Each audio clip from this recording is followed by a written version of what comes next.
Sir, nice to see you. Good to see you. Okay, so you won in the federal court in Richmond, Virginia, and the federal government is appealing to the Fourth Circuit, and you want to go beyond the Fourth Circuit and skip right to the United States Supreme Court, right? That's correct. Why? Well, it's the right thing to do. It's the right thing to do for Virginia. It's the right thing to do for our private businesses. The right thing to do for America. This is not a normal case, as you know, Greta. There's no witnesses, no transcripts of witness testimony, no documents. This is a pure legal argument that you don't have an opportunity in the appellate courts to refine the record, if you will, and to focus the case, which is something the Supreme Court could benefit from in most cases. We don't have that here. We're going to have essentially a rerun of the same legal arguments at each level of court. And we now have two courts that have ruled the individual mandate is constitutional and two that have ruled it is not, one of which threw out the entire law.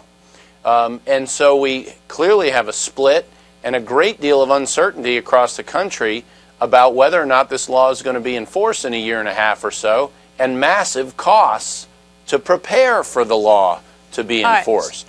All right. Every time a lawyer wants to do something that might be a little deviation from the rules or even within the rules or whatever, something unusual, you call the other side and you say, look, this makes a lot of sense that we should do this procedure because it's going to be decided by the Supreme Court anyway. Did you call the Justice Department and say, will you join me in asking the Supreme Court to hear this case and forget the appellate stage? Yes, we did do that. I started those discussions last October, shortly after the decision came in Richmond in December. The Department of Justice informed us that they would not join us in a motion to expedite. So then we essentially started the process of deciding whether or not we would go on our own, and that is what we have decided to do, and obviously announced today that we're in the process of making that motion to the Supreme Court.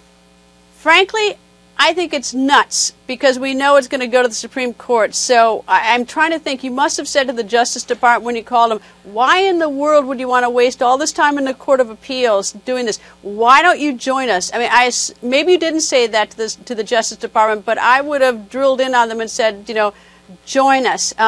Were you forceful, and did they give you an explanation why they don't want to immediately have the Supreme Court decide it?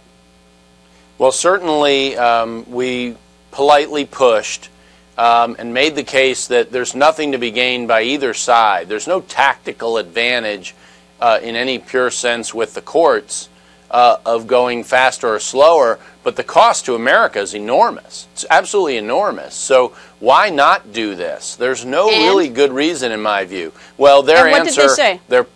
They didn't say anything to me directly, but their public statement was, well, Virginia has its own statute, so it needs to go separately through the courts, which makes no sense at all. That has nothing to do with the constitutionality of the federal act, and that is the overarching question that touches on dozens of these cases all across the country.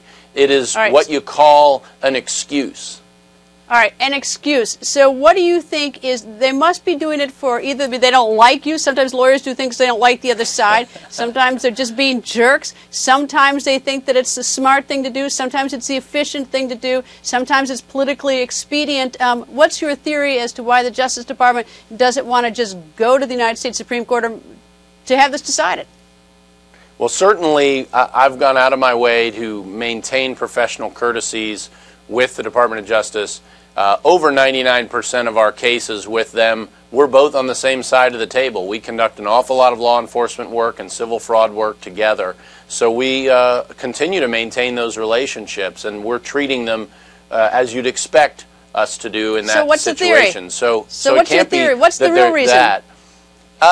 There's got to be something that has nothing to do with the case itself that, frankly, I don't think there are any good reasons. The one they gave doesn't actually apply. So, and they've acknowledged in their Fourth Circuit briefs that this case is of the utmost public policy importance, meaning the constitutionality of PPACA, the health care law. And that's the focus. It's not Virginia's law, it's the constitutionality of the health care law. So I can only assume for some reason or another, they think they're going to have a better chance later, or they're just putting off the inevitable, and they think we're going to win and don't want to get there with any alacrity.